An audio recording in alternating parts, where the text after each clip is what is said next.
So it'll prompt you and such and blah blah blah. So okay, so Ayana, you need a moment. I know I heard you say that you were eating. Did you want to chime in on any feedback about the Vegel?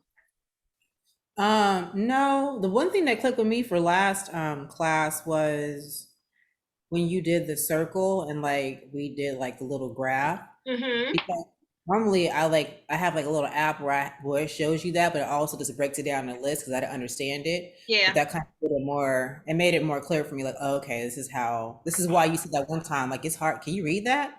Now it Right. makes sense though, because like the graph is easier. So that clicked from Um, that perspective. But yeah. should Yeah. still be a sponge ready to soak it up. But yeah, I just have my camera out because I'm over here. I'm just feeding my face. All righty. No problem. Thank you. All right. So so yes, let's do a little let's do a little let's do a little drill. So get a clean, like a clean something or a new something to write on. Um so and so this is not open book. So I just want to see how you're absorbing these things. Number one, what is astrology?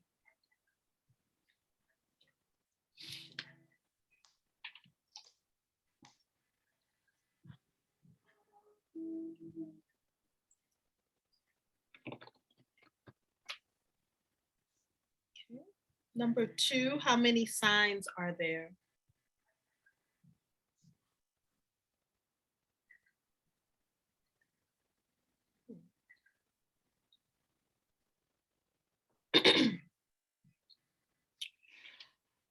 Number three, what are the four elements of the sign?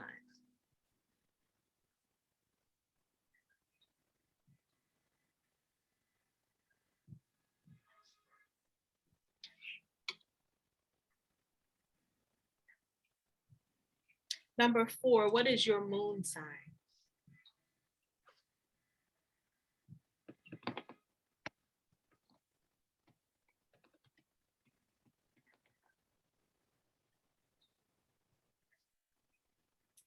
Number five, what is the ruling planet of Aries?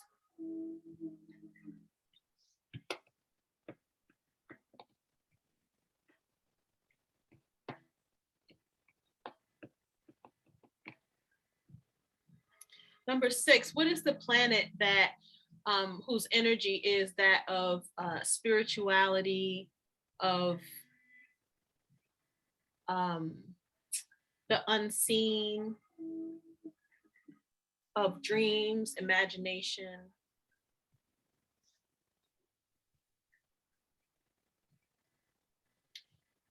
Number seven, what is the ruling planet of Gemini?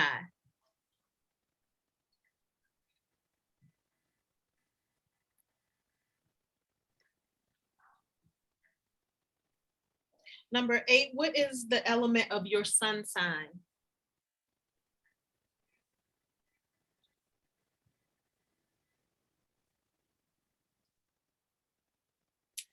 And number nine, which sign does Pluto rule?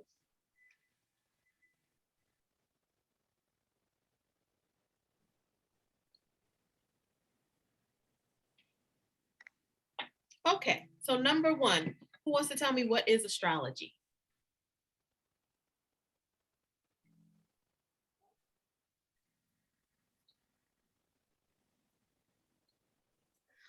I'll take a stab at it. I'm still writing for some of these. I had to like write down the question and then I'm going back and writing the answer still. But okay, gonna get as close to this as I can. So astrology is the study of the the constellations and their signs. Oh, Sorry, go ahead.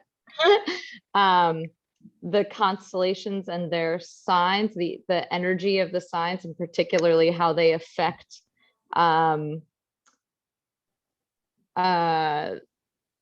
people and our energy and our personalities. Okay, that is yes. I'm Yes. missing some pieces there. Well, no, you're not missing any pieces. That is a definition of astrology. Yes. In the general idea, yes, the general idea. Yes. Anyone else have some other way they put it? It's okay if you don't. No, I had to put my camera on, so I was like, we got a pop quiz. I'm definitely, I don't have that.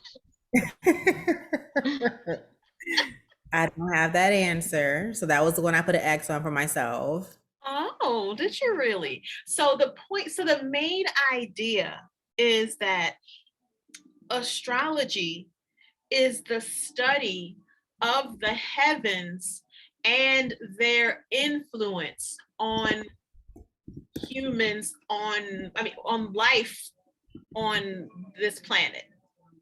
Okay. That's an abbreviated but our formal definition as let's see, hold on. Share my screen. So our formal definition here is astrology is the study of the cosmos, especially as it relates to its influence on humans and life on Earth. The astrology that we study is sun, earth, and moon centric, as we are using our own cosmic orientation. Astrology asserts that the heavens, Earth's position therein, and our placement on Earth form a complex web of interaction that both reflects and influences our fundamental soul path and persona, as well as affects natural phenomena here on Earth. Can I screenshot this? Sure. There you go. Okay, number 2. How many signs are there? 12. 12. 12 signs. Number 3, what are the elements that are represented by the 12 signs? Fire, water, earth, and air. Fire, water, earth, and air. Yes. What is your moon sign? Aquarius. Aquarius. Aquarius. Sagittarius. Aquarius and Sagittarius. I'm repping the Gemini moon set. Okay. And what is the planet that rules Aries? Mars. Mars. Yes. And what is the planet that rules sleep, imagination, spirituality? Is it Neptune? Neptune, yes. Okay, and which planet was the planetary ruler of Gemini? Mercury. Mercury, yes. And what element is your sun sign? Fire. Earth. Fire, earth. Earth. And I'm earth. All right, and oh, I missed one. What element is your moon sign? Mine is air. Mine is Oh, what is mine? Wait, Aquarius? Isn't water. Aquarius too? I think Aquarius is air, right? Air. On fire. Fire, Abby. And then what is which sign does Pluto rule? Jupiter. Right? Which sign does Pluto rule? Which sign? Which Is it sign? Jupiter? Jupiter is a planet, another planet. Oh, I don't know. You're funny. Yeah, I didn't remember this one. Yeah. Is it Aquarius? No. No. So Pluto rules Scorpio. Because on the video it said Mars. Mars is, so yeah, there are some things I want to clarify. I'm glad you said that.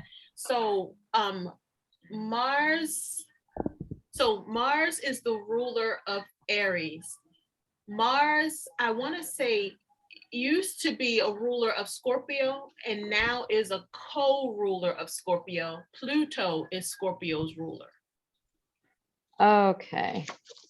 Okay, so that's one thing that she did say on there that I do not ascribe to. And another thing was And Mercury was the ruler of Gemini then, right? Mercury, again. Gemini.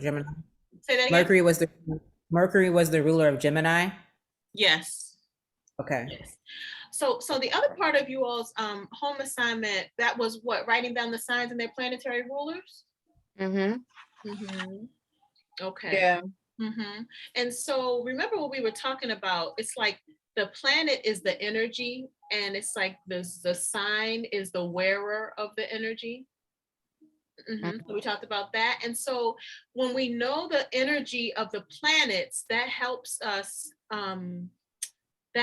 to know the energy of the sign, right? So so we're gonna flow from our drill into the lesson. Well, starting with, so tell me some of, okay, so the one thing that that she said, let me see if I go to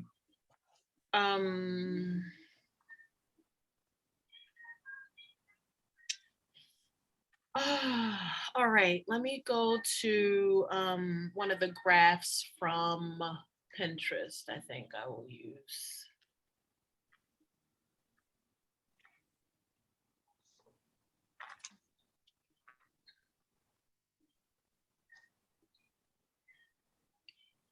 So tell me some of the things that she talked about that were like, that felt good, like that were eye-opening for you, that was like, oh, that makes it more clear for me. Tell me about what some of those things.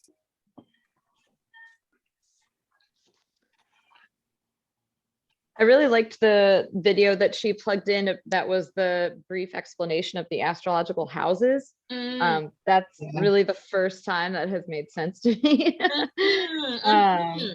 Particularly, you know, how they laid it out with the midheaven being directly overhead, ascendant being out to the left side, and then showing how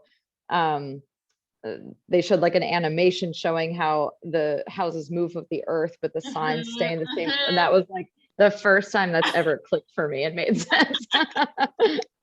Right, like a picture. Like, yeah, a picture, a diagram, illustration. Like, yeah, I needed to see it moving in front of me for it to make sense. Yes, understood. Anyone else?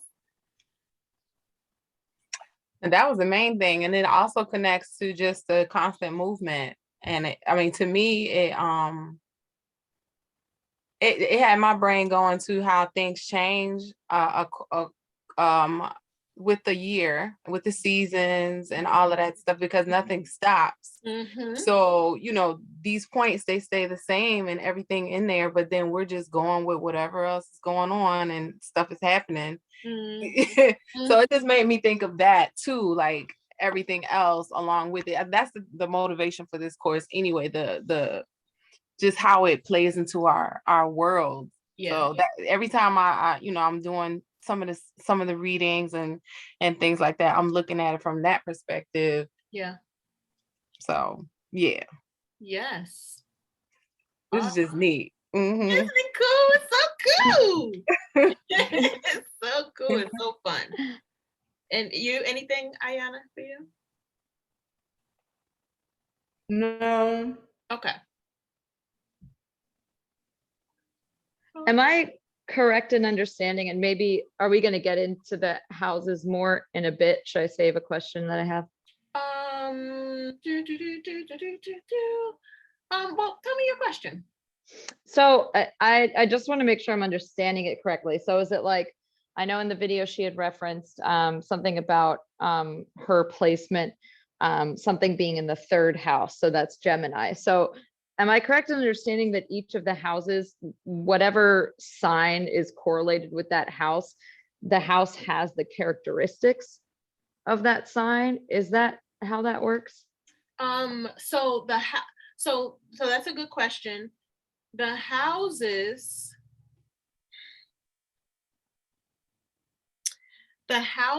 describe the area of life. Okay. Describe the area of life. The houses describe the areas of life. So, there is, of course, there's correlation between the planet Mercury, the sign Gemini, and the third house, which they rule. There's correlation there. Okay, so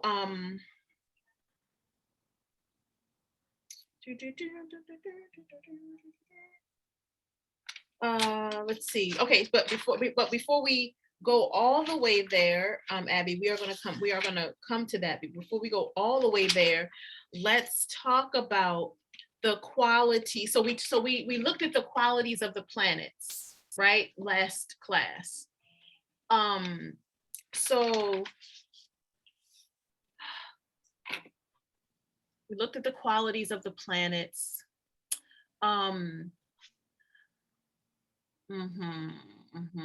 So when you think of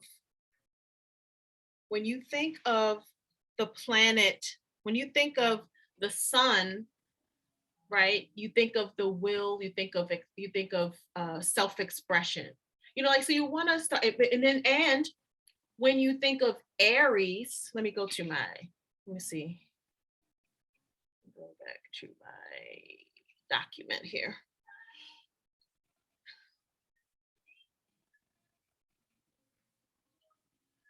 Okay, so here is, so the planet, the sign, the houses. Okay, and then there is something, I'll show you what that means.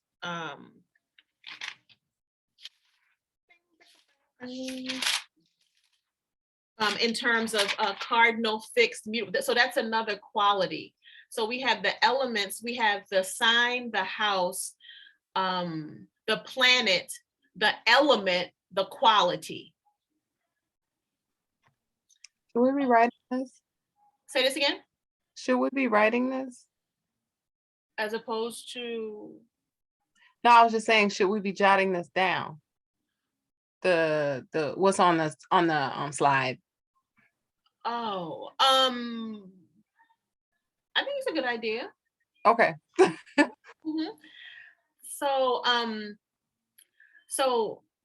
So we have the planet Aries, which rules the first house, and it's ruled by Mars. It's a fire sign. It's a cardinal fire sign. Now I'm going to skip back. I'm going to switch back and forth between things just to keep it, just to make it interesting for y'all. So I don't think you all can see this chart. I just did something interesting on here.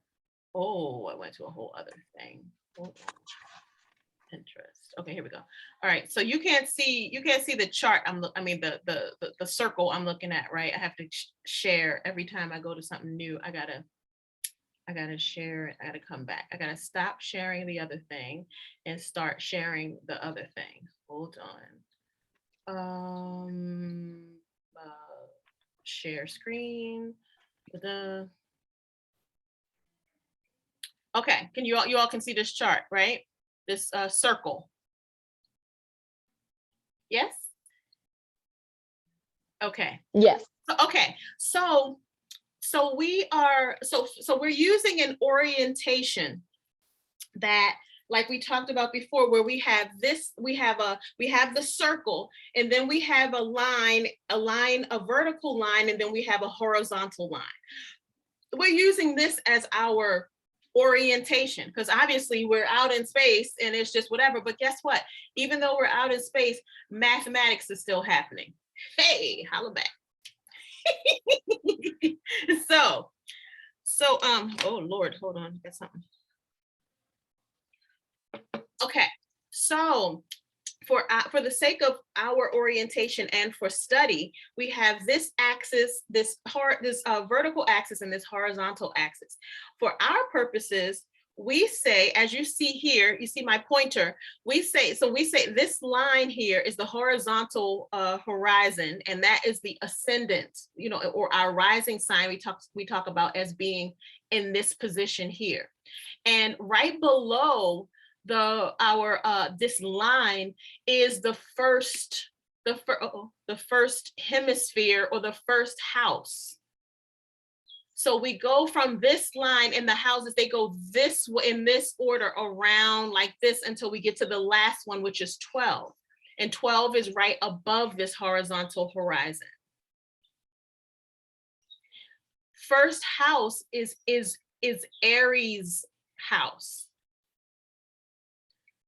Okay, and Aries, so this is Aries house. We know that Aries is ruled by Mars. I think it would be cool for you to fill in your circle. Would probably be easier for you to interact with the information rather than just how I have it written over there, to do it in a circle form, like how you did your circle before and separate it into your 12 30-degree chunks. So Aries rules the first house, and the area of life that the first house talks about is the self. Also, Aries talks about the self. That makes sense. So you see what I mean? So this is also describing something about human evolution, kind of from like birth. So when we are born, there's already been war. Like Aries is like, you don't have to, oh, you're trying to read this, Abby, you're trying to read this thing. So we have to have a degree of force when we come out. One, when we're made of whatever, we're made of the part of whatever sperm that won. Okay, we win it. Okay, from the door, we win it. And then, so we're made of that. We're made of the egg. You know, she's just pure being, just in her goddessness, attracting stuff that's trying to run and beat everybody else up to try to get to her, right? So then we make it, and then there's a physical something that we can incarnate into, and that combustion that takes energy for that to happen. And then for us to survive in our mother's wombs, and then to you could say we birth ourselves, because we don't leave anybody any choice when we ready to get out of there. So that takes something. So Aries is kind of talks about that part. And so when we talk about Aries and we talk about Mars and we talk about the self, we're talking about the impetus for existence on this side of the, so it's kind of, you know, and Aries is a fire sign. So we needed a spark, we needed energy and power to get here.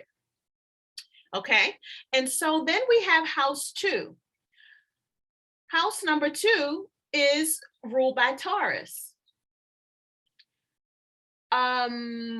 Taurus is ruled by Taurus, and the area of life that that house 2 talks about is our possessions. So Aries, I'm looking at this thing. This talks about Aries as the physical body also. So I said the self, or the sense of self, I would say the sense of self, the physical body is what they're saying, early environment, that makes sense. So it's like we get out, we get out on the scene and we bust out into the whatever, and then it's like, all right, what I got, what's going on? what do I have now that I'm here? So so Taurus talks about our possessions. You could say it also talks about our personal resources, our ability to earn. I see one of the things here, our ability to earn. So we have okay, so I'm gonna do something. So I'm going to go back to the lines, to the hemispheres, not hemispheres, to the axes, right? So this is called the cardinal cross. You've probably heard that before, right? When the vertical line, the horizontal line, the cardinal cross. Now, I'm about to blow your mind. I'm gonna tell you right now. Prepare for your mind to be blown. So I'm going to point on this chart. So the Aries is the first day of spring, right? Virgo is so the first day of Aries is the first day of spring. The first day of Virgo, is that right? Or is it the first day of Libra? First day of Libra is the first day, am I saying that right? It's the first day of fall. Yes. So we have the spring equinox, we have the fall equinox, right? Then down here at Cancer, we have first day of Cancer is the summer solstice. There's this line. And then up here, the first day of Capricorn is the winter solstice. That axis that I just elucidated is called the cardinal cross. So what is on the cardinal cross? Aries, Libra, Capricorn, and Cancer. They are on that axis. Uh-oh, somebody put something in the chat. Oh, okay. Very cool, right?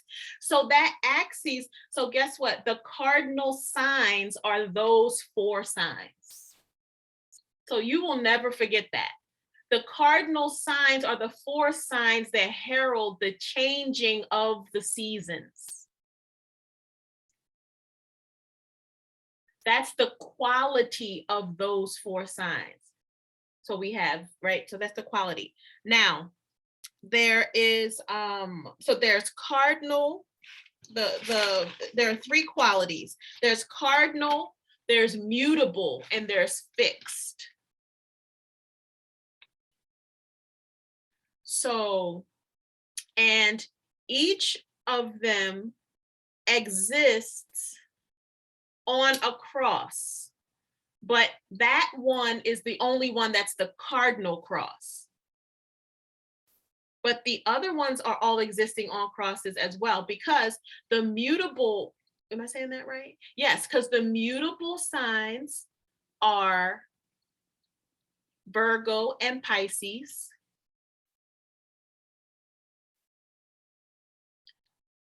Let me make sure.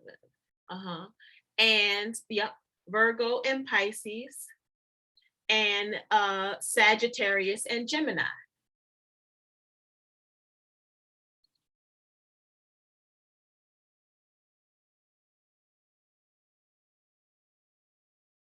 So that one is a cross that's like this.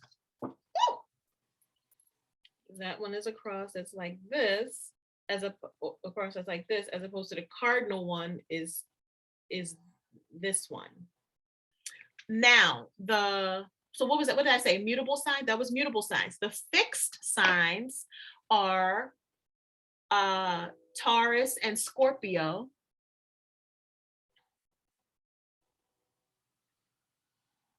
Leo, and Aquarius. These are the quality of these signs. So people who are fixed sign people by their sun sign or their rising or their moon, what fixed means, I'm going to go to something else. I'm going to come back to these houses, but it's all just so much fun.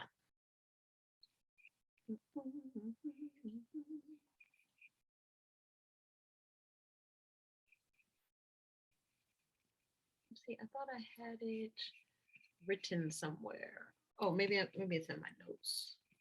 Maybe it's in my notes. Okay.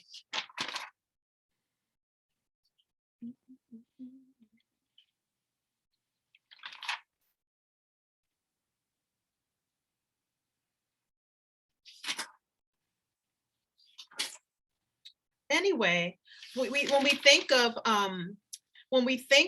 the cardinal signs, these are the signs that initiate things. And doesn't that make sense? Because they're on the cardinal points of the year when a new season is initiated. The fixed signs, it's talked about the fixed signs as being stagnant. Now, stagnant, I mean, that's kind of a rough word, but the thing is that fixed sign people are not, they are, let's say, it's not a stagnant, I mean, it's like they are immovable, so to speak. And then the mutable signs are flexible and changing. So the thing about, it's so true. Aquarius people, Leo people, Taurus people, Scorpio people are not, they are not naturally flexible. Would you say like kind of like stubborn, stuck in their ways? You could say that, but it really is. I mean, I didn't want to just, they have stagnant. Now we're going to give them stubborn. I'm like, it's like they are not prone to be moved out of their space. What about solid? Solid, but see, solid. No. They're committed. Well, you can say that. Stubborn. I know I'm stubborn. Like, I have both. I'm stubborn. Yeah, huh? I said stubborn because I was just talking about myself. Like, yeah, I can be very stubborn and hard headed and like stuck in my ways. I hear you, but as a quality,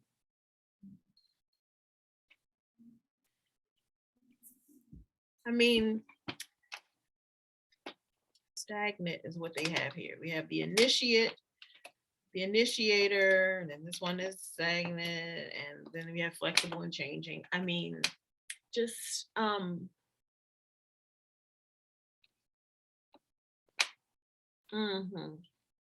but we can use any of those other those other things that describe, that mean not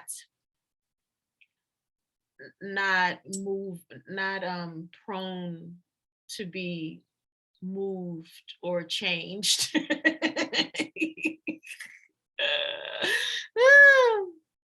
And when you think about Pisces, Virgo, Gemini, Sagittarius as flexible and changing, yes, I totally see that. With mutable energy, mutable as in changing energy. And then with the cardinal signs, Capricorn and Cancer, Aries and Libra being the initiators. Now what is said is the ones that are the initiators may not necessarily be the ones that stick it out. I think that's funny. So, and so But you see how we have a dance that's going on where everything is essential, because the Capricorn is going to start it, right? And the let's say Sag is going to make sure that the momentum stays, that it keeps up momentum. So this is the one that is flexible and changing, and that there's dynamicism. And the fixed sign, the Scorpio, is going to make sure that there's holding to it. We need all of that. We need all of them parts for any and everything. It's like the laws of physics. We need a stabilizer. We need an instigator. We need a stabilizer, and we need something dynamic. So, those are qualities. I have this cute, if you want to screenshot this cute little graph I have here, I'll go back to that. Well, yeah, I'll go back to that. Okay, so third house. So we have house 1 ruled by Aries. So this is Aries is a cardinal sign. It's a fire sign. So it's about power, about forceful. It's fierce. It is completely confrontational. It is completely confrontational, completely, like, yes. It's the physical body. It's the self. It's house 2, ruled by Taurus. Taurus is an earth sign. House 2 quality rules our possessions, or our ability to earn a living, earn like that. And also does this say self-esteem? Is that what that says? Because that's a good one for Taurus. I would think self-esteem, I think that's It says that. Yeah, self-esteem is a great one for Taurus. So it's like knowing who you are, and then valuing who you are. Values is a very important word for Taurus, for second house and Taurus. Values. So Taurus is a fixed earth sign. Peaceful, stable. So we got who we are, we got what's important to us, right? House 1, house 2, and now 3, we get into our neighborhood, so to speak. So house 3 is ruled by Gemini, and house 3 talks about our so what they're saying is they're saying house 1 is personality. I think that's what it says. And then house 2 is money. And then they're saying house 3 is communication. House 3 is our stuff like our siblings, our immediate environment. You could say it's like our neighborhood. So of course, Gemini is a mutable air sign.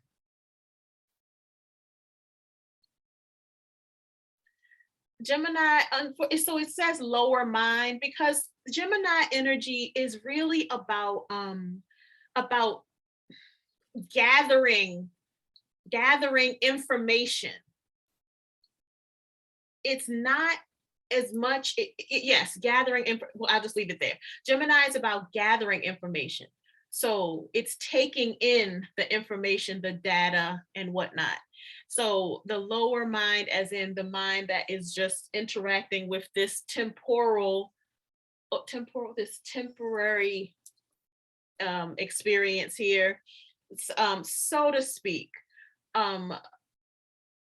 It's perceptive, communicative, very mental. Energy is very mental, so heady.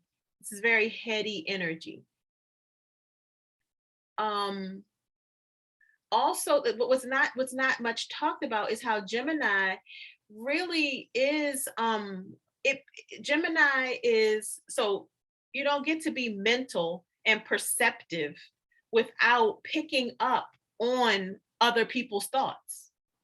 So Gemini is actually quite what's the word called? Is it what's the word called where you can, which one, the clair? Is it clair? No, that's, is clairvoyant where you can read minds? It was an empath. It is clairvoyant. No, it is clairvoyant. Is it clairvoyance that I where you think can read so. minds? Or is it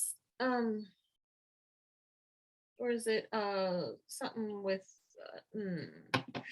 maybe it is clairvoyant, because Gemini energy can easily be sensitive to thought forms around it, and so it can cause it to have a nervous energy system, and it feels it in its body as well.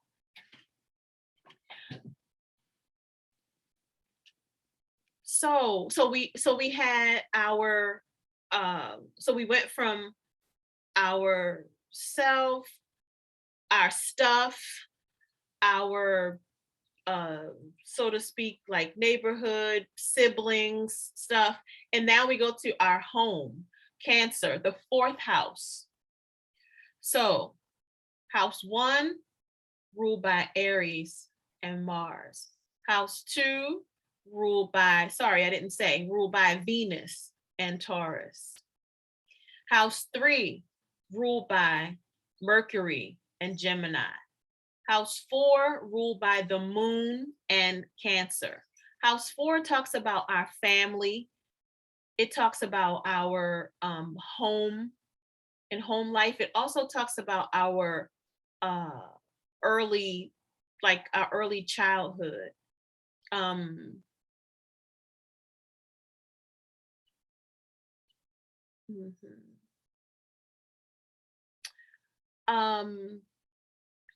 So we go from ourselves, we go to incarnating, to what do we value, to who is around us, to where what feels like home to us. Okay, so Cancer is a cardinal water sign. And of course, Cancer is known for being emotional, intuitive, empathic, moody. Known for that. Known for so not maybe so well known, but Cancer is considered the mother of the zodiac.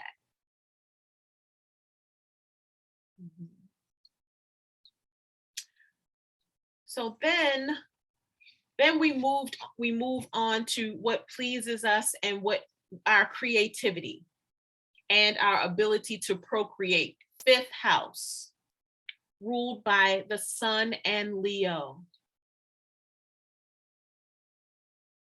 So this talks about our children, our social life, our creativity.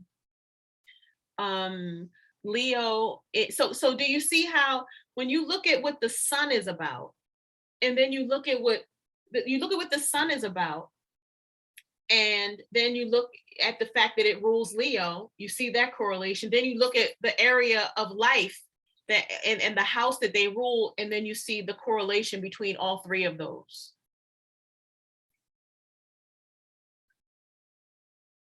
No, could you say that again, please? That the planet, the sign, and the house all correlate in their energy, because ultimately they're ruled by the planet. Oh, I see. So Okay. the qualities of the sun, so the sun is the planet, that's the quality really, and then the Leo is the wearer of the quality, and the 5th house is the area of life that quality corresponds to. Right. And it's a fire sign. And it's a fire sign, yes. Okay. So then we go from what pleases us. Now this is isn't this interesting? The order that this is in, from what pleases us. Also recreation, 5th house is recreation as well.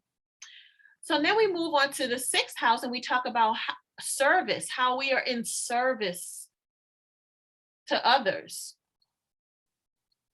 And sixth house is ruled by Virgo, which is ruled by Mercury, right? And so we know Virgo is one of the mutable earth signs. And this talks about also our health as well.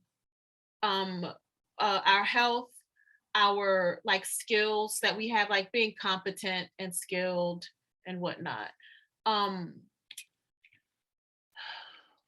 They have work here, and I don't know how to distinguish. Would they put work here, and then in the 10th house over here is career, and I'm like,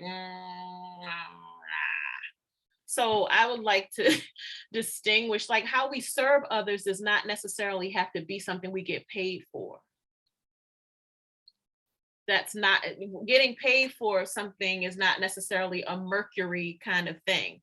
Now, when we start talking about Saturn and you having to establish your place in the world, you know, and then make, and subsequently, then I think that's something different. So I would not ascribe work to this. I would say our service, how we are of service, our competence, our skill, that makes sense.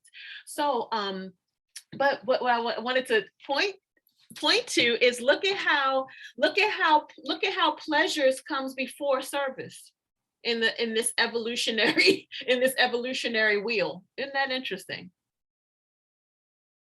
Isn't that interesting?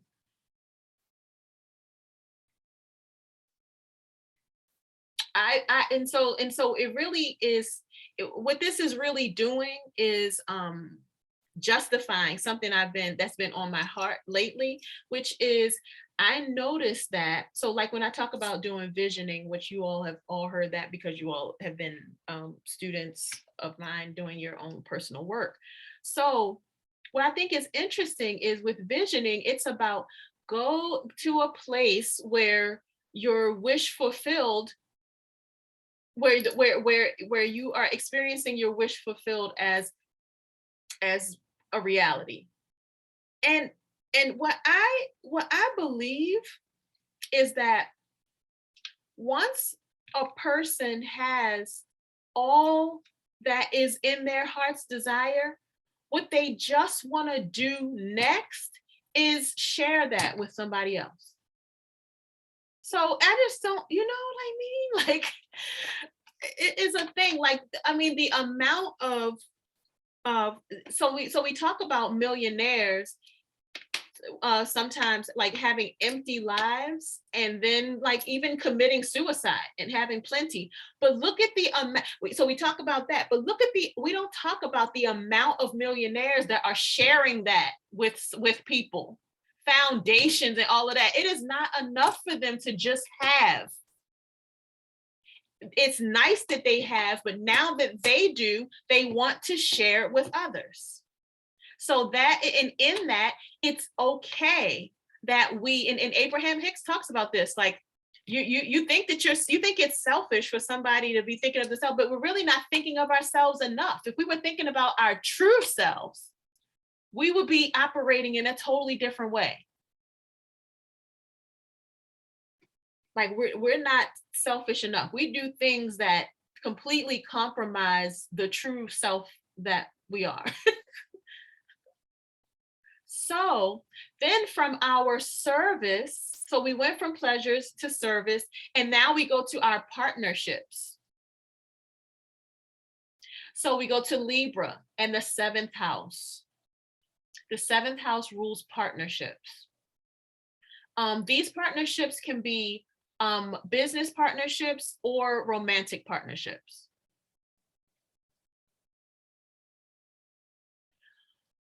But look at the evolutionary trail that we're on, and look at when partnership came. Did any of us have the rest of this stuff established before we start getting into partnerships? No, absolutely not. The answer is absolutely a resounding absolutely not. I digress. Anyway, so Venus rules this house. Thank goodness.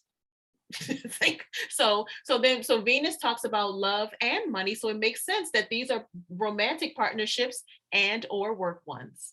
That makes all the sense in the world. So so this is a one of the cardinal houses, and so I'm not gonna don't just write everything you see on here because I don't subscribe to everything that all my I have so many words that just came to my mind. Constituents, comrades, none of those. None of those are the one C word I think I'm looking for, which is colleagues. That's so funny. Constituents, comrades, colleagues. That's Yeah. nice. Yes. Look.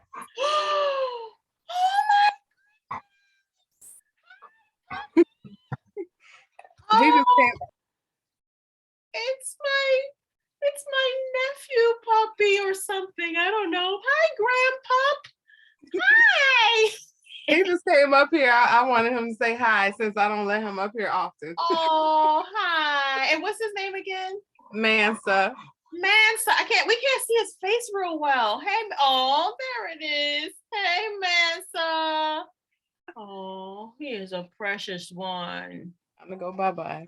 Bye-bye, Mansa. Okay, so all right, so seventh house, you all see, so for the first time in your life, do you see how this chart that you have been like, I have no idea what's going on in that, is an evolutionary wheel? Is that blowing your mind? Yeah, it's definitely starting to make a little bit more sense now. Like it's coming together. Good. Okay, and so look, so we had who we are, what we value, who's our neighborhood, our house within the neighborhood, what we enjoy and how we recreate and procreate, how we serve, who we partner with. And now we move on to house 8, which talks about, now, Lord, this person, see, I can't get on board with every one of my people. This person gonna call this house about death. Lord, Jesus. So house 8 is ruled by Scorpio and Pluto. It's one of our fixed water houses. And this talks about see how, it's so much fun. Okay. So I'm not going to do that. I'm not going to do that to your brain right now. Okay. So Scorpio talks about shared, I'm sorry, 8th house talks about shared resources and shared resources, powered themes and dynamics and stuff like that. You could say sexuality, like regeneration. So kind of like others' money, but it's not really others' money, it's others and shared resources. Okay. Remind somebody put a pin in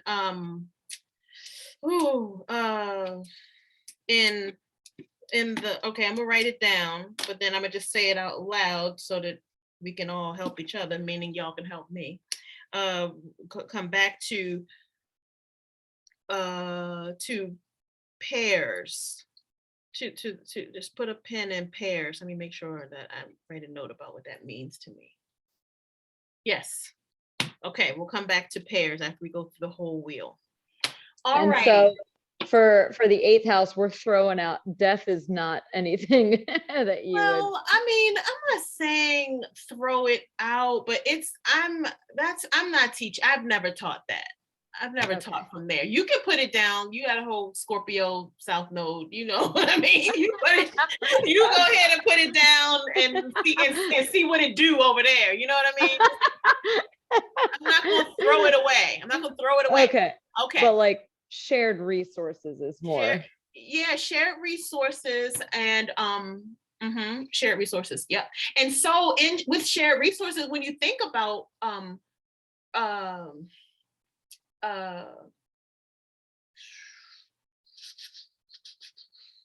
sexuality, when you think that, I mean, come on, that is sharing of energy together, you know, like it's instinctual.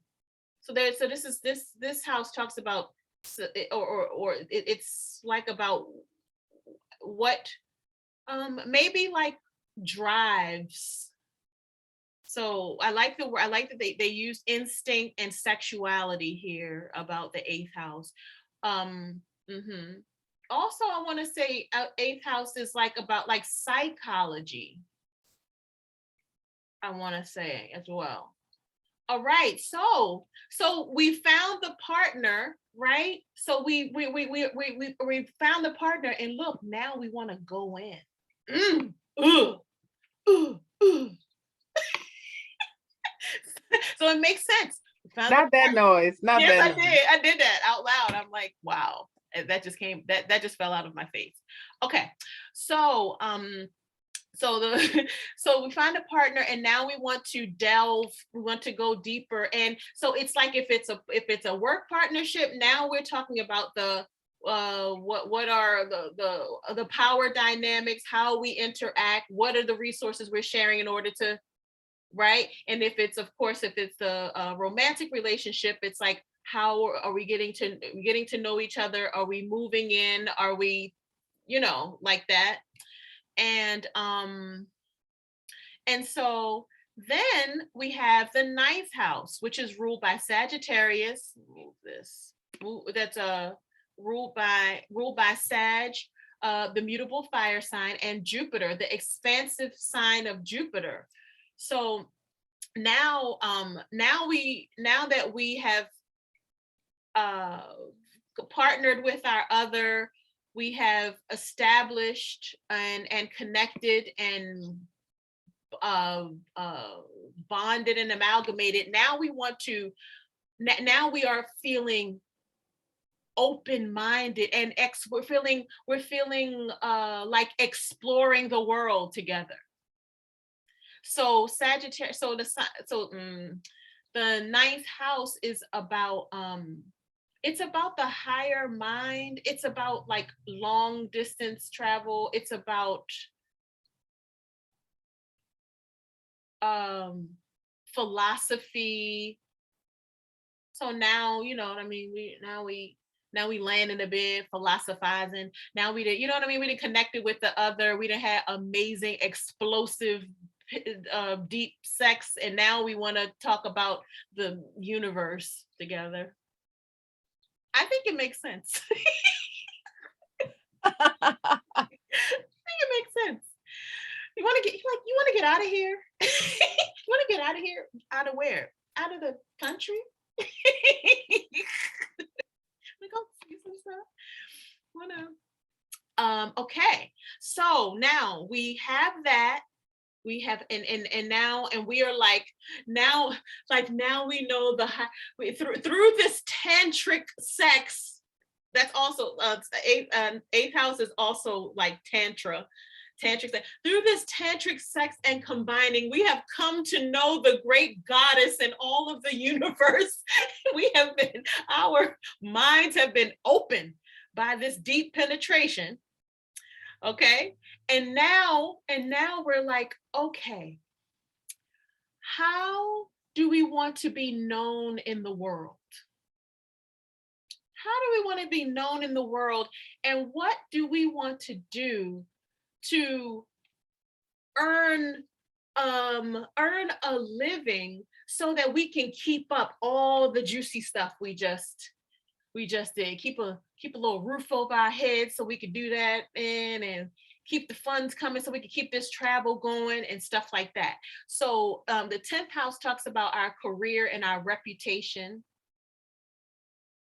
Also, we could say authority figures. So that's ruled by Capricorn, and Capricorn is ruled by Saturn, and Capricorn is a cardinal earth sign.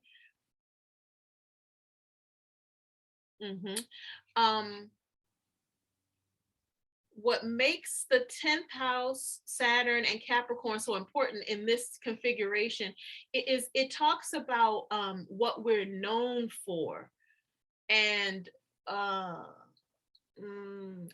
so this is the midheaven. This line right here, this vertical line is known as the midheaven or the medial coli or something they call it in that, not the whole, that top point. Well, is it the whole line, or is it that point up there? Yes, that point up there is known as the midheaven. And so it makes sense. This stuff is out here for the world to see. So that's like, how do we want to be known in the world? So once we now have secured how we want to be known in the world, how we can, our career, what we can continuously, take care of ourselves and our family doing, now it's like, what about our friends, and what about groups that we are associated with? And so that is the 11th house, and that is Aquarius. Of course, ruled by Uranus, co-ruled by Saturn. And so this talks about our friends, groups that we belong to, the future goals, and some also say it talks about our what is that word? Our hopes and dreams. Yeah, so wishes, so hopes and dreams, goals, that type of thing.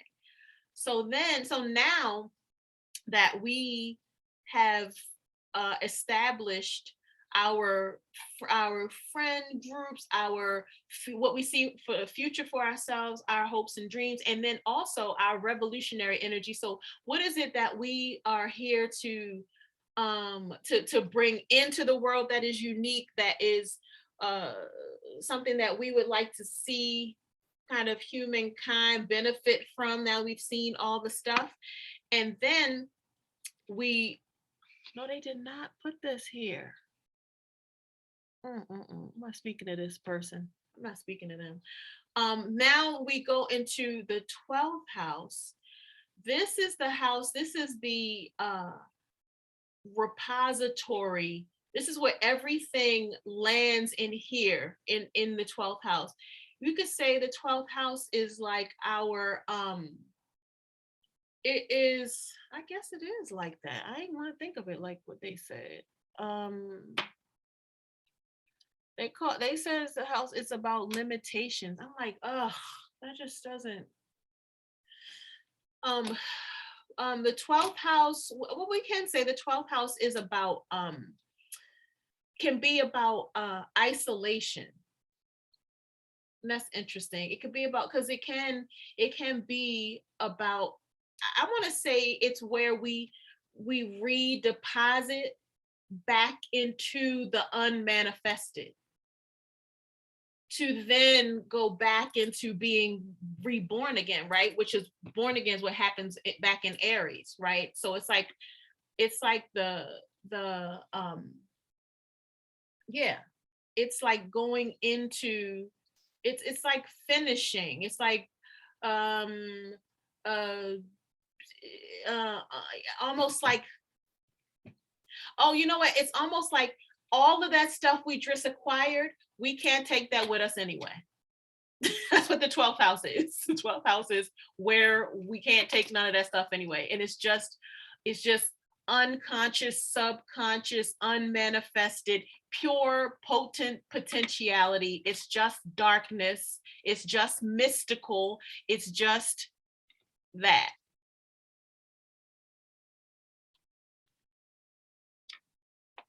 It's ruled by Pisces, so ruled by Neptune. And so when you think of Neptune, you just think of the deep underwater anyway. So it makes sense. It's like what everything falls down into. Everything we just talked about is all going to end up in the bottom of the ocean.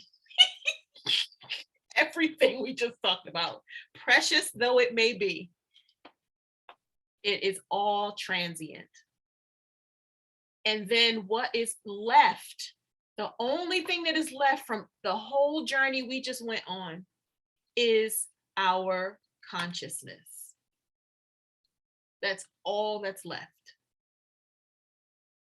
And our consciousness, in whatever way our consciousness has expanded while we were on this journey. So now I would like to blow your minds and tell you that the pairs, I remembered. So the houses and the signs and the houses are all existing in pairs. It's so lovely. So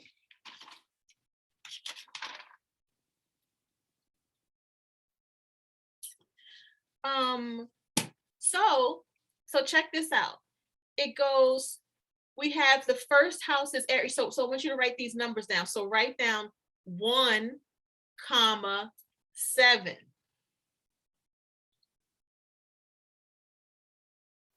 Write down 1, 7.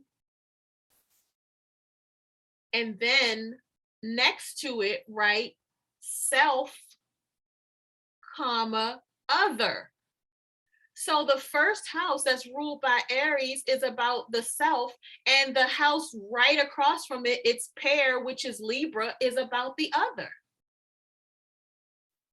So they're in pairs. The second house, your resources. The 8th house, shared resources. The third house is your neighborhood. The 9th house, other people's neighborhood, travel, being somewhere else.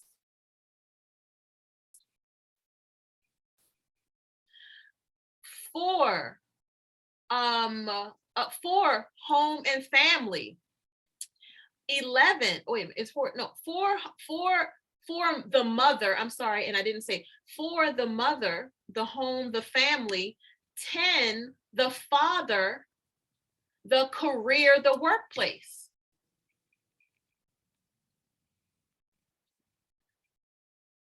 5, the pleasures and the creativity, right? And the self-expression. And then 11, which is about is about other people's expression. It's about humanity. So one of them is about what is my creativity or my expression, my personal ego expression. And then the other is about the friend group, the humankind. And then we have the 6th house, which is about our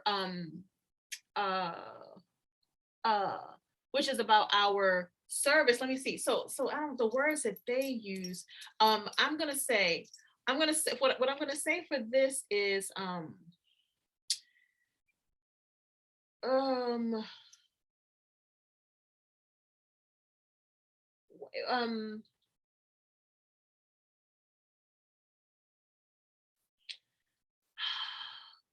ooh, so one of the ways that I would say between the pole, the two, the house, the 6th house and the 12th house, it's like 6th house being like your health and your service, and then the 12th house being like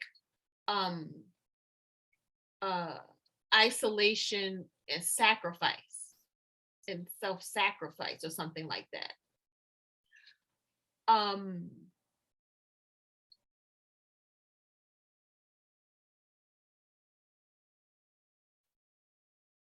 It's like,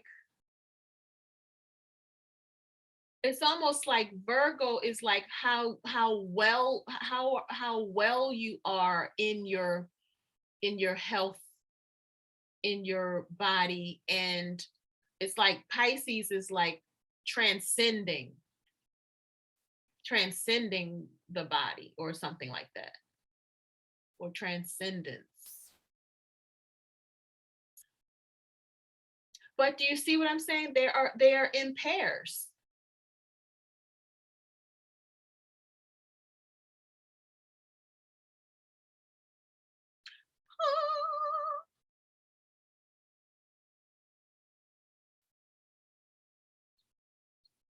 Mhm. Um,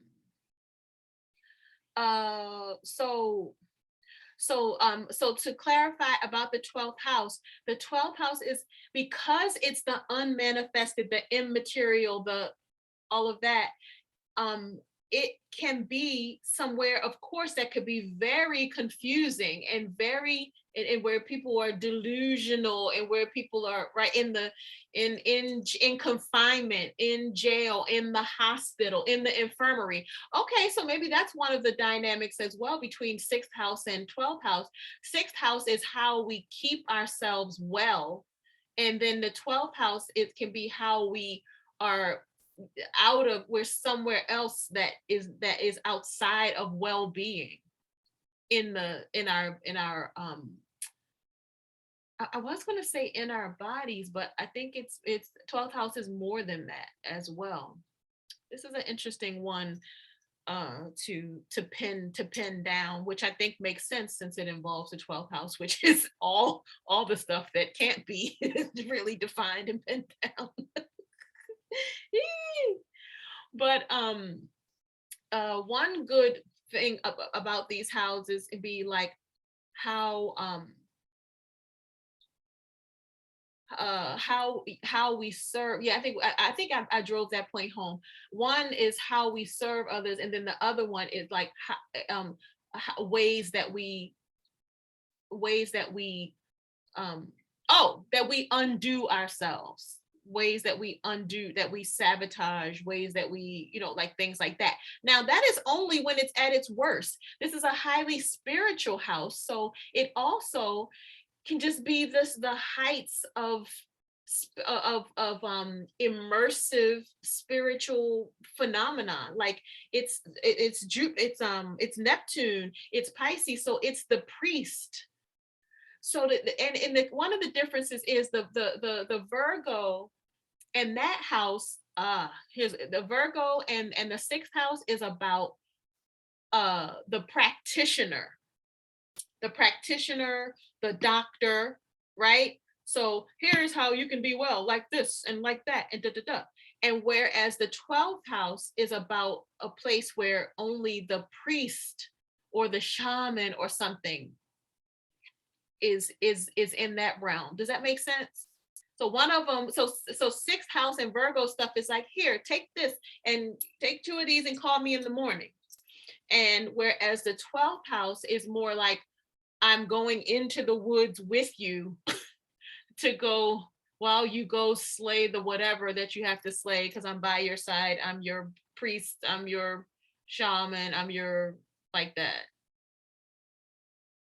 And there are other things to be said about all of the different houses and different correlations, like just like how we had mother and father with Cancer and whatever, how they're, like how Gemini is lower mind and Sagittarius is higher mind, and like all of that kind of stuff. There are infinite amounts of correlations that can be made.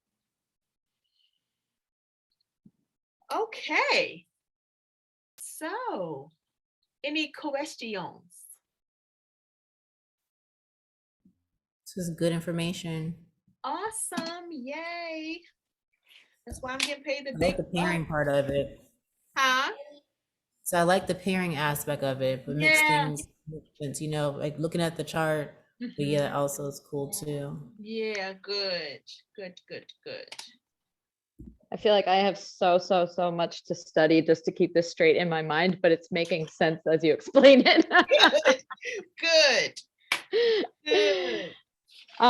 Could I just make sure that I have the correct correlations of the planets and which signs they rule? Because it was, yeah, I think in the video, I think you were saying that what she was talking about was a lot of the planets co-ruling different signs. There was a lot that didn't match up with what I had written down Okay. Before watching that video. So such as so the sun rules Leo, uh-huh. Moon rules Cancer, Yes, Mercury rules Virgo and Gemini, correct. Okay, Venus rules Libra and Taurus. Correct. Okay, Mars rules Aries, Jupiter rules Sagittarius, Saturn rules Capricorn, Uranus rules Aquarius, Neptune rules Pisces, Pluto rules Scorpio, Pluto and Mars is a co-ruler to Pluto with Scorpio. and Mars is a co-ruler. Okay. And Saturn is a co-ruler with Uranus to Aquarius. Which is funny because I was listening to the video and someone came in the room who's an Aquarius, and when she said Saturn, he was like, "Oh, that's wrong. It's Uranus." Saturn is the co-ruler. Mm-hmm. I was like, "Oh, yeah."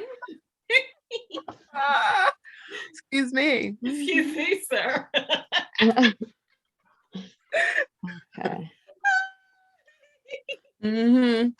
Oh, so you had a chart that was up before this one that had the zodiac, the house, the ruled, the sign. Yeah. Do we need to revisit that?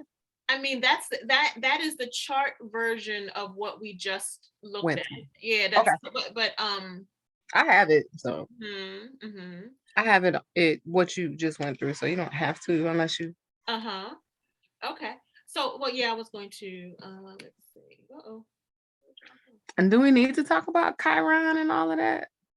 Because I had a question. Well, what's the question? Well, it just gets more, and it just starts to get a little bit more detailed. And I was just wondering, how on top of all of this, that Chiron and the descendant, and it just starts to get jumbled to me. Well, it's not time for that. It'll feel better when it's time. Okay. Yep. It's okay. It's okay that it feels jumbled to you right now. That is totally understandable. Okay. Never mind then. Mm-hmm. Okay. Let's talk about. Oh shoot. Let's talk about the elements and what they represent. So fire, the element of fire is bold, energetic, sexual, and engaged. So that makes sense when you think about the Aries, the Leo, and the Sag.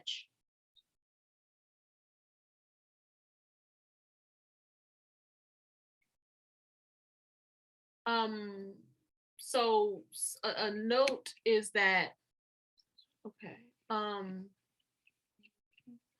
A note is that, well, I'll come back to that. All right, then the earth element, stable, grounded, sensual, conservative. So you see here, they distinguish between sensual and sexual. Fire signs, sexual. Earth signs, sensual. So, and not to say that either can't be whatever, because we all are made up of all kinds of course, influences in us, but in and of itself, yes. So then air signs, mental, social, detached. So when you think about the fixed sign of each one of these exemplifies this quality most you can kind of say you can understand why a fixed sign would exemplify the quality that it has. I mean the not quality, the element. So the fixed fire sign is Leo. Goodness knows they exemplify the fire energy. The fixed earth sign is Taurus. They exemplify the earth energy. The fixed air sign is Aquarius. Oh goodness, do they exemplify the air energy? And the fixed water sign is Scorpio. And do they exemplify the water energy? So that is something interesting. So it's like we can see how, so Sagittarius is mutable fire. So it's a changiness of all of this stuff. Capricorn is cardinal earth. So she might start much like I did with my person, walked up to the person, was like, we go together. And then after that, I do nothing else. Anything, look, I did all the doing. That's all. Look, I did it. I did that. Okay. And then if we think about a let's see, so I said mutable. I said a mutable air sign, Gemini. Everybody accused Gemini of being so changey in their mentalness. Everybody. And then when we talk about a let's see, when we talk about a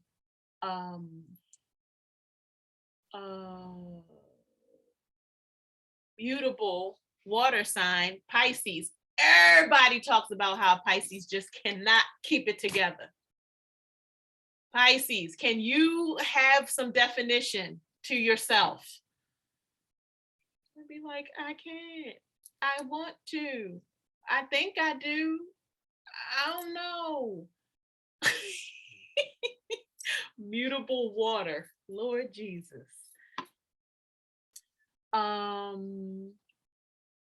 Okay, lots of information today, but wait, there's more. Let's see, I want to go. Oh, something else that she talked about in her video.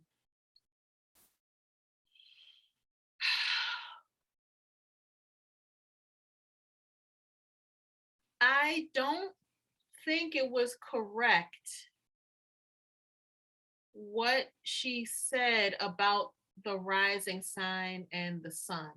Do you all remember that part? So how I had always known that to be is, let me go to,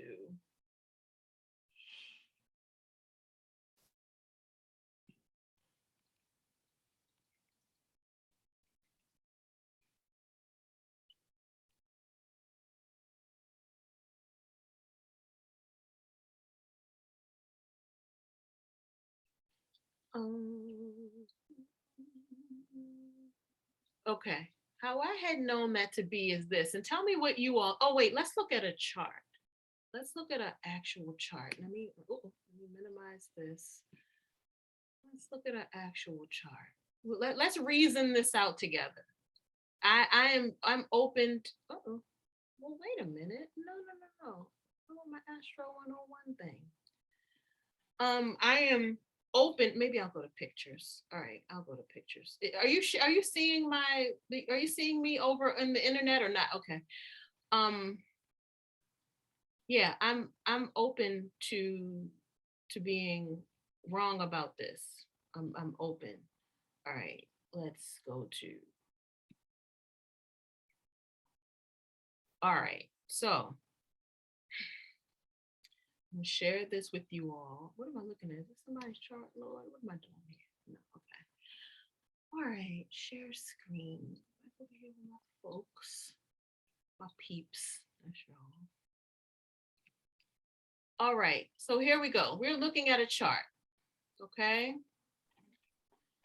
Now, when you talk about rising sign, all right. So when I'm looking at a chart,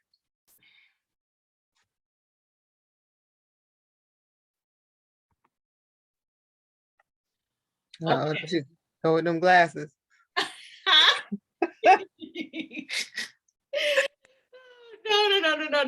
They're fine. They're not messing with me. Okay, so check this out, y'all. So when I look at a chart,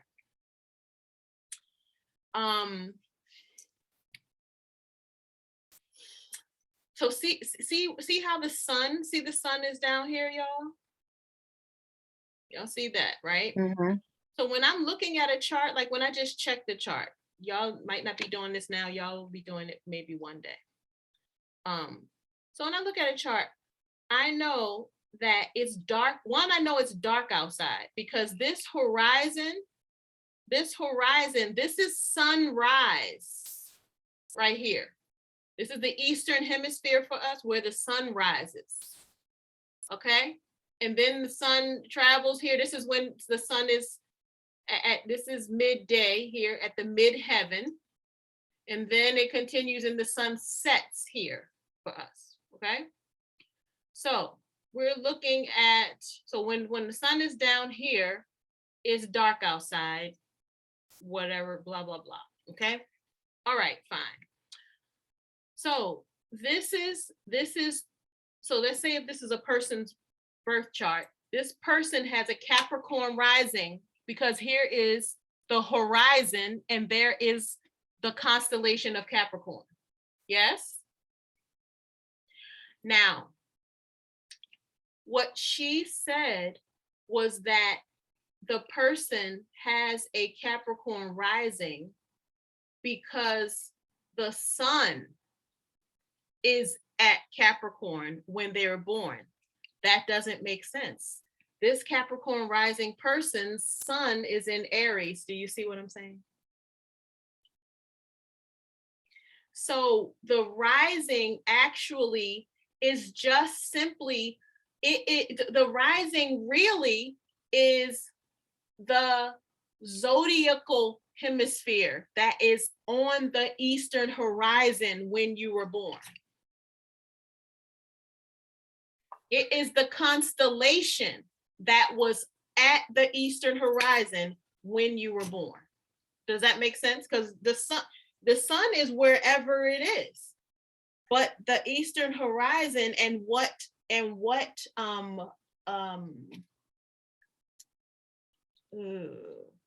zodiac, what is it called?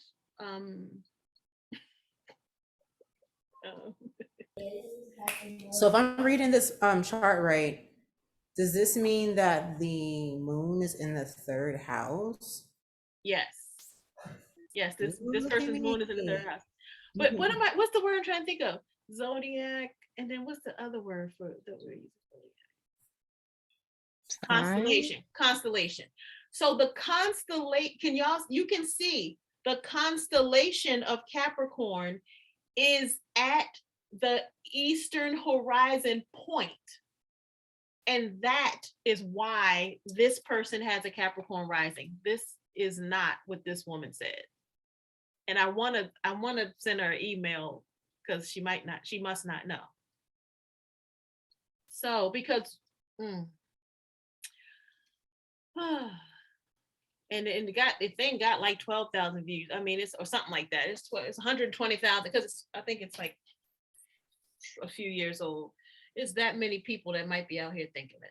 Yeah, because your rising is this because when you was born, the sun was rising somewhere on the planet, and wherever that was, that means that. And it's like, no.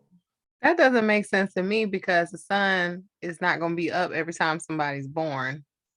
So, I mean, that's why it's nighttime. Well, she wasn't saying, so she wasn't saying the sun is going to be up. She was saying that the rising is talking about where the sun is when you were born, but that is your sun sign. I only said it that way because when you first introduced the circle, this entire graph, you were saying how the sun is at the bottom and it's dark in certain places and things like that. That's how I was looking at it, not necessarily that she was saying the sun is here. You understand what I'm saying? I was just looking at it because you were saying that the sun sets this way and things, just the positioning. Yeah. That's how right. I was looking at it, along with what you said too. Ooh, I'm trying to understand what you said. I want to. Well, you at the beginning, didn't you say that the sun, you were talking about how the sun sets in correlation to this. Mm-hmm. And then you mentioned that the sun is in, at the bottom in the third hemisphere. Mm-hmm. So to me, that means that where Capricorn is not necessarily where the sun is. Oh, I see what you're saying. Right. Mhm. Right. Exactly. Okay. Unless a person is a Capricorn, then where Capricorn is where the sun is. Sun. So what she described, it seemed to me that what she described was exactly what would make a person's sun sign a certain thing, not what would make their rising a certain thing. So yeah. So I just wanted to show you all that, and you know, but I want y'all to know that, oh, I don't want to break the internet in your brain. Mm. I know you like, what the heck does that mean? Wait.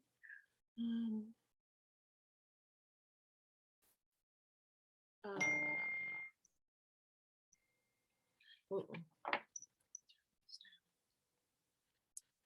All right.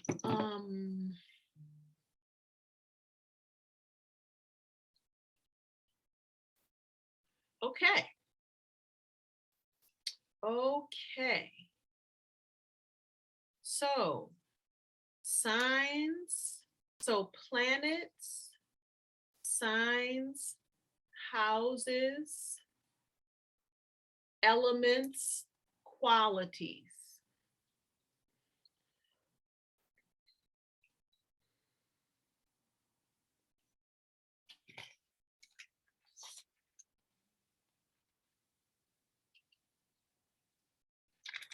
So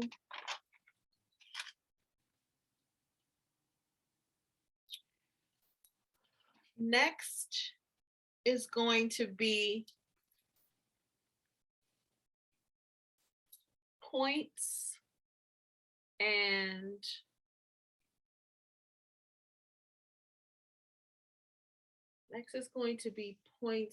relationships.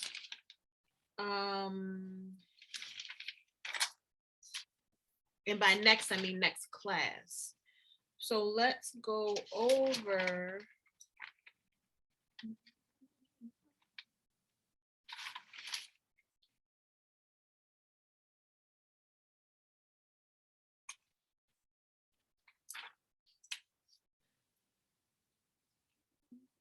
Can you go back to I'm gonna stop sharing for a second and go back to one of the graphs. Stand by.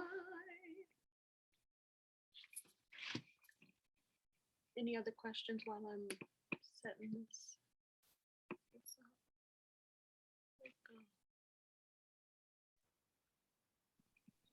Yeah, I just wanted to verify. We're going from 6:30 to 8:30. 6:30 to 8. Oh, okay. Wait, did we start at 6:30? Oh, thank you for saying that. I was like, oh. Oh, thank you for saying that. Oh, no, ma'am. We're going from 6. Oh, well, on and on and on and on. The teacher keeps teaching and rolling stone.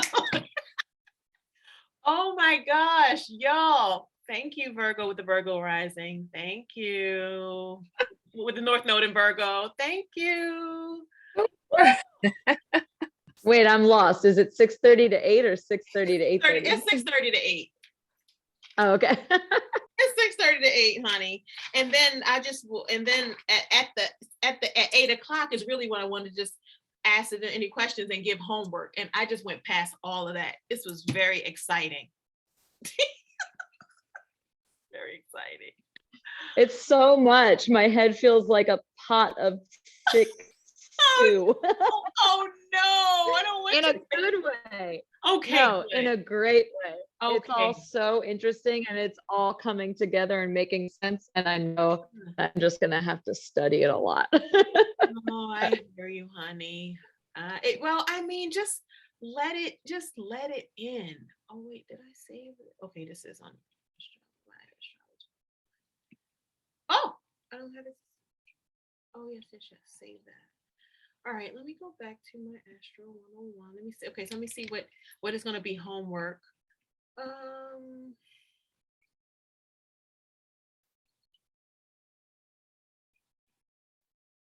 have another video. Hold on.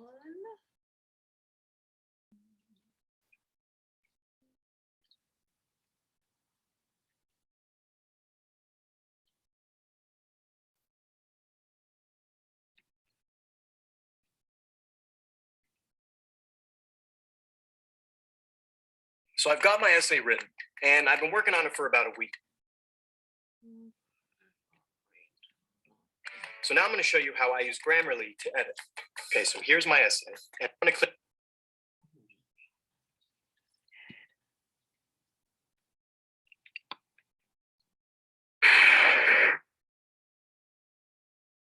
When more than half of the moon is lit by the sun, it is called a gibbous. Waxing gibbous indicates the part of the moon that is lit and growing, whereas waning. All right. So you're gonna look at a video on the lunar cycle. Hold on.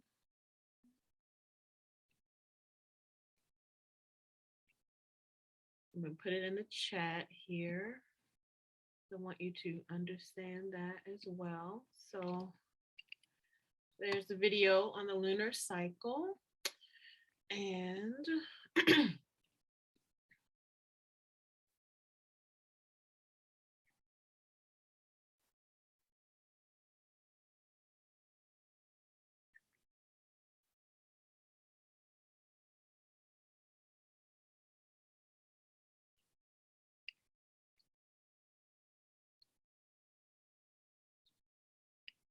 Hey guys, it's me, Stormy, and I was just doing some video cleanup and realized I hadn't talked about. Tonight we're going to talk about aspects. And basically, aspects are like building blocks in astrology.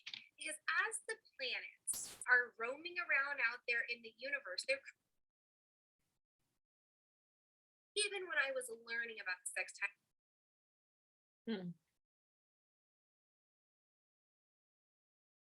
Sextiles are the next aspect we're going to talk about. And honestly, sextiles are some of my favorites, mostly because the word sex is in there. Even when I was learning about the sextile, how I remembered it is that when you're having sex with someone, you are linked. We're out meeting all of these new people, or we go on this new adventure and we're taking it in, we're sharing information. no. That are very supportive. No. Okay. Not for class 2, not that one. Okay. So we got the moon one, and then homework is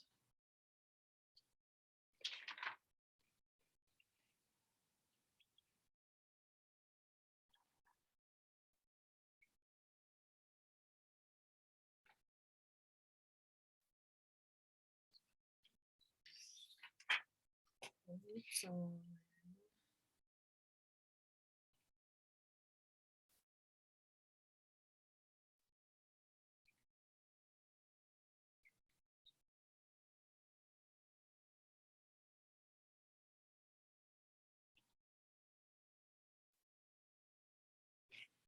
all right.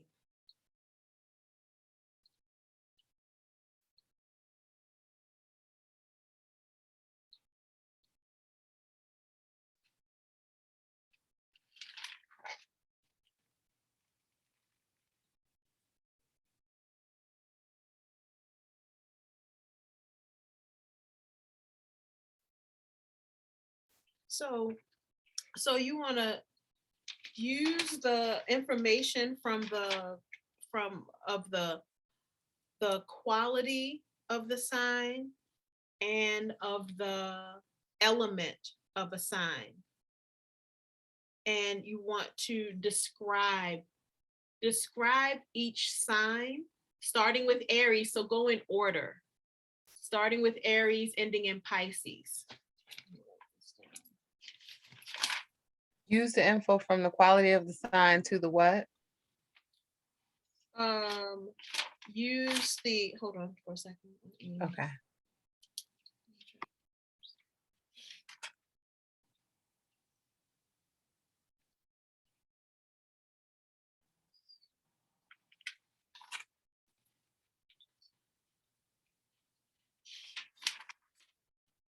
Okay, so use, this is homework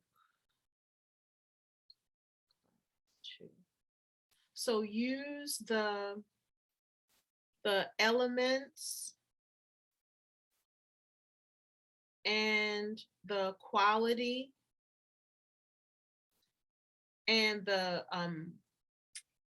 each sign description.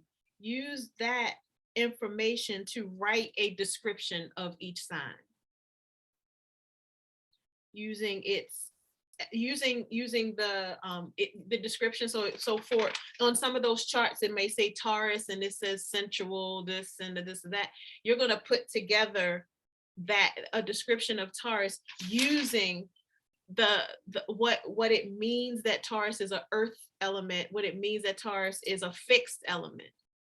So you're going to just put like a sentence together about each sign using that information. Does that make sense? So it's like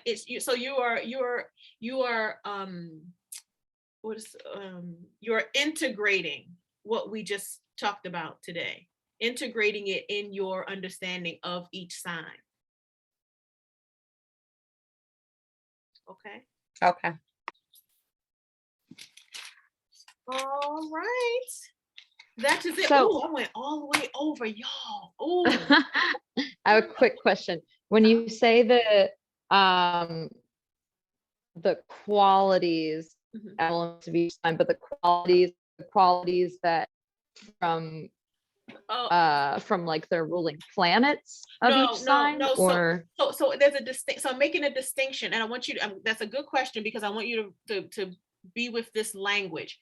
The element is, as we know, is the earth, air, water, fire.